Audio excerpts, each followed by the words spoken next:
Les Baha'is pensent qu'il n'existe qu'une seule religion et que tous les messagers de Dieu en ont progressivement révélé la nature.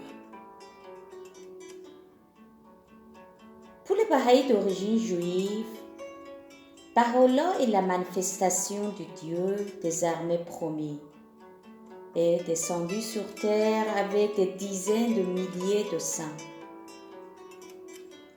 Descendant d'Abraham et rejetant de la racine de Joseph, Baha'u'llah est venu montrer aux nations comment changer leurs épées en charrues.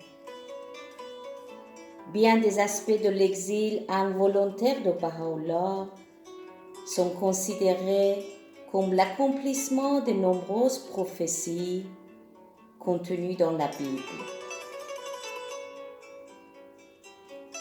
Pour les Baha'is d'origine bouddhiste, Baha'u'llah accomplit la prophétie annonçant un Bouddha nommé Maitreya, le Bouddha universel, qui, conformément aux traditions bouddhistes, apporte à l'humanité la paix et la lumière.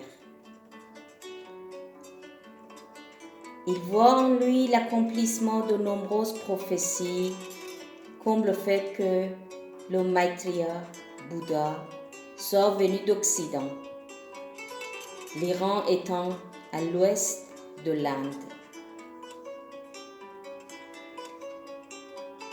Pour les Baha'is d'origine hindoue, Baha'u'llah est la nouvelle incarnation de Krishna, le 10e avatar, l'esprit le plus grand.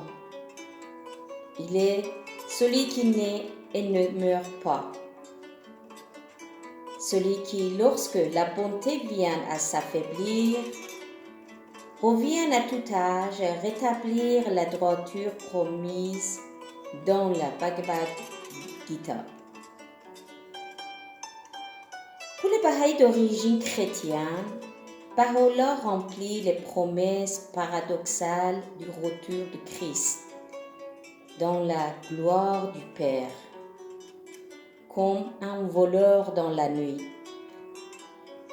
Le fait que la foi ait été fondée en 1844 correspond à la nombreuse prophétie chrétienne. Les Baha'is remarquent par exemple que l'Afrique centrale a finalement été ouverte au christianisme dans les années 1840. Et cet événement a été largement interprété comme l'accomplissement de la promesse selon laquelle le Christ reviendrait après que l'Évangile aura été prêché à toutes les nations. Les Baha'is voient dans les enseignements de Baha'u'llah l'accomplissement de la promesse du Christ de rassembler tout le peuple afin qu'il n'y ait qu'un seul troupeau et qu'un seul pasteur.